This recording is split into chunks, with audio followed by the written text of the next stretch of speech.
baby's on the other line that can barely even talk, and she's, where you at? And you like, Daddy's gonna be home in a minute. Jeezy and Jeannie Mai Jenkins' marriage may be over, but now that they're fighting over custody of their daughter, the truth about Jeezy's awful secret and just how bad of a dad he truly is are coming to the surface. From threatening to end his son's life to abandoning his other daughter, Jeezy's awful secret is truly dark and twisted. All we know so far about the legal side of the story is that Jeezy, or J. Wayne Jenkins, filed for divorce on September 14th at a court in Georgia. According to the court documents that were obtained by Life and Style, the ex-couple were living in a bona fide state of separation. In the documents, Jeezy claimed that the marriage was irretrievably broken with no hope for reconciliation, and that he would like joint custody for the pair's 1-year-old daughter, Monaco. It was stated that final decision-making will reportedly be established in according with the best interests of the child as determined by the court. The request for joint custody came as a surprise for some people, though, as Jeezy had reportedly not been the best father to his 3 other children.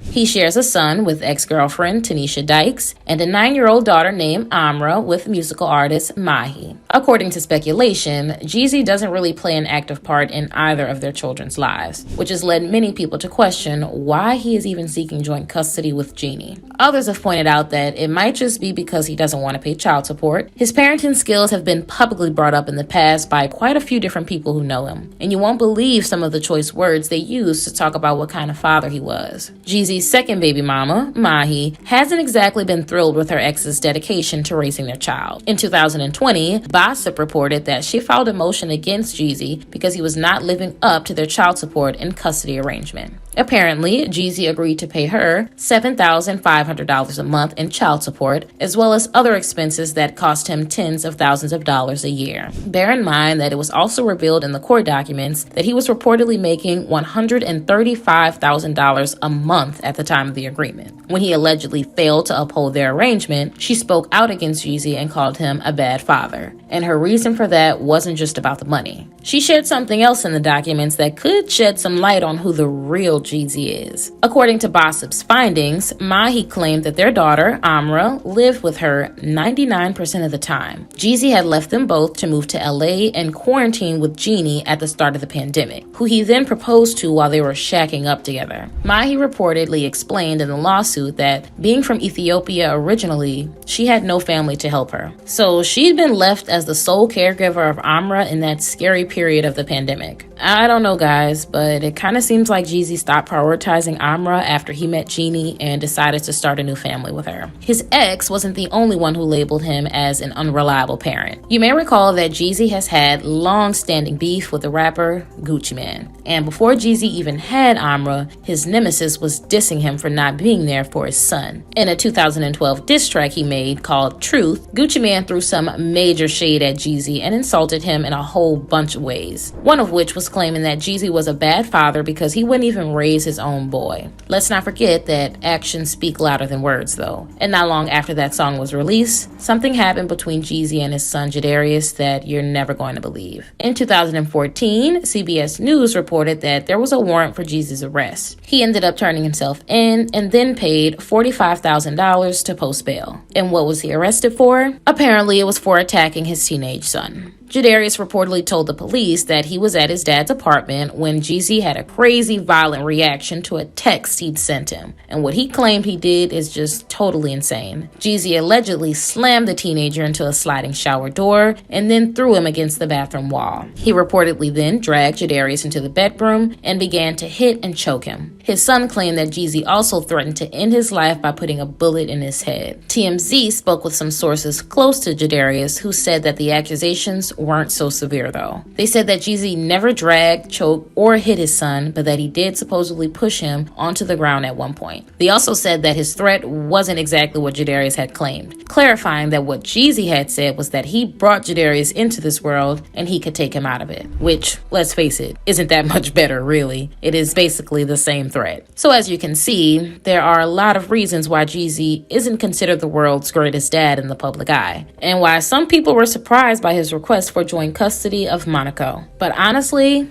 I just still can't believe that he and Jeannie called it quits. and half of Twitter was amazed by the news too. One user posted that they didn't usually get surprised by celebrity divorces, but Jeannie and Jeezy getting a divorce was a shock. Another shared that they thought Jeannie and Jeezy were gonna last, that they were even saying how they looked so in love and how it maybe just took the right man for Jeannie to want to have a baby. But like I mentioned earlier, not everyone was that taken aback by the news. Somebody wrote that Jeezy and Jeannie's marriage was so content driven, adding that Jeannie made her husband into a content husband to have a content baby because she had a content based lifestyle. They went on to say that it was exhausting following her page and channel, so they weren't surprised by the divorce filing. But they weren't the only ones who put the blame on Jeannie. A lot of people were quick to bring up a controversial comment that Jeannie had made on her show, The Real, when she was still married to her ex-husband. But for me, dark meat on the side, white keeps me mean and lean. Yeah, to say that it wasn't well received would be a serious understatement, and Jeannie has never been able to live it down. The quote resurfaced when she first began dating Jeezy too, and he actually felt the need to address the topic in a video he released on his Instagram. In it, he reassured his fans that he'd spoken with Jeannie about what she said and clarified that he never experienced any racism from her or from her family. But Jeannie's words about dark meat weren't the only ones to come back and haunt her. That I, Jeannie Mai, going into my marriage, she went on to explain that after talking about life matters together, Jeezy would then make the decision and lead them, and that she'd like to submit to that. So obviously, I can't help but wonder if Jeezy was 100% the one who made the decision to get a divorce, and how much Jeannie wanted to submit to that choice. But anyway, what do you guys think? Were you surprised to hear about the relationship Jeezy had with his other kids? What's your opinion on how Jeezy wants joint custody with Jeannie? Let me know in the comments below.